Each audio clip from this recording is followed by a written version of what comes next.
Alright, so here's the back side of this SHP3, and as you can see, the only thing that I can tell that's been changed out on this are these two capacitors here, because they're not that nice light blue color you see often for the new capacitor color, whereas the old golden colored ones here are all the originals. So, looking this over, this top board is called your driver board, and so these four here are your driver transistors, and there's two that are one kind and two that are the other. These the darker colored ones, these are called NPNs, and these ones are PNPs.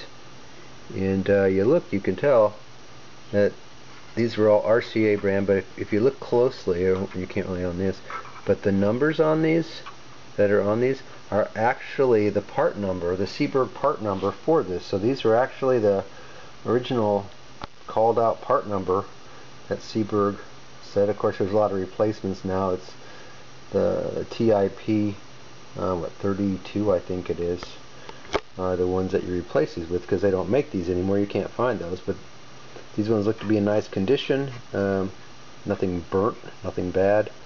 Again, I'm looking at the board. I'm looking at all the visually looking at everything here. I'm not testing anything with a meter, but just even looking at these. If you look at these four resistors here that kind of look different color, these ones are greenish blue color.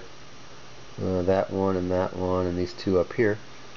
These are kind of more critical that people will change out, so those look like they've been changed out at the factory or by someone that's knowledgeable. It also has the four jumper wires that have been installed. These ones here, here, here, and here on this board, because they had a design problem where this connector had intermittent connections with these four, and when any one of those got to be an intermittent connection, it would burn out transistors and capacitors and resistors and such. So you always want to look and make sure your board has all four of these and they are connected. But yeah, this is just a nice looking board all over. Again, it's your driver board, and it is a 95A. Alright, looking over here, I can see that is a good pigtail fuse in there. Now I'm also looking at these big capacitors. Remember those two capacitors on the top that were made of cardboard? Well, they're right here. This is the bottom of them, here and here. And so I look in here to see if there's anything leaking out of them, because if they do, you'll see the goo kind of coming down into here. And I see a little bit on one of them, on this one right here. But ever so slight. A lot of them I've seen it's just covered with capacitor material coming out in there.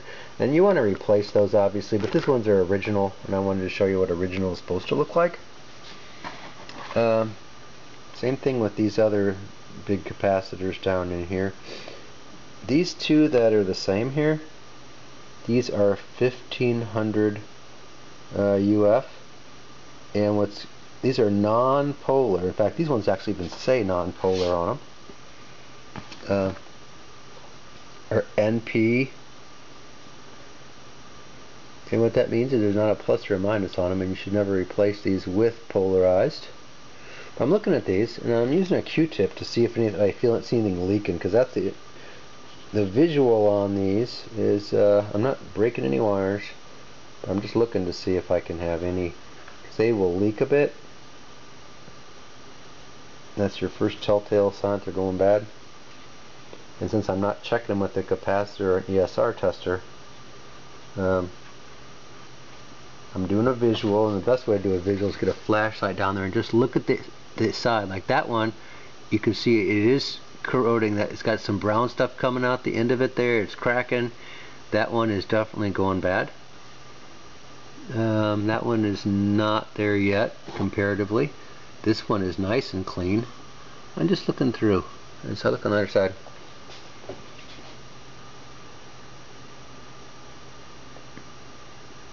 So for being really old electrolytic capacitors, they don't look bad, but I'm going to replace them all. But I wanted to show you what it looked like beforehand. Alright, so I look at everything. I'm just looking to see if I can see anything burnt. Anything that does not look good. And if something had burnt before and they replace it, you'd often see a little char on the board. And I don't see anything charred. I don't see anything broken.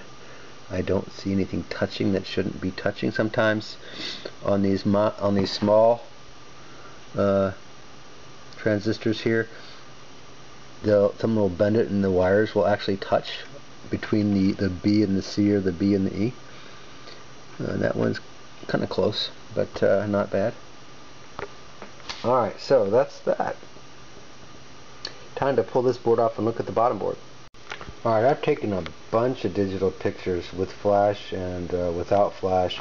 And I'll take it from this angle, then I'll take it from this angle, and then this angle.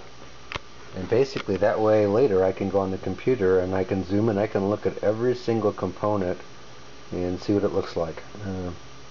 Digital cameras are an amazing tool that you should use if you're not currently using it. Alright, I'm going to go ahead and pull this board up so I can take a look at the board below. It sits up on 4 plastic stands, posts, and there's a little piece of plastic that pops off on each open to keep them in place. So this piece right here on this side, I have to squeeze that in with a pair of pliers, and I'll pull up with my hand gently on this side, and it'll pull it off of that. I'll continue to that one, and then that one, and that one. Then I can just lay this board carefully over.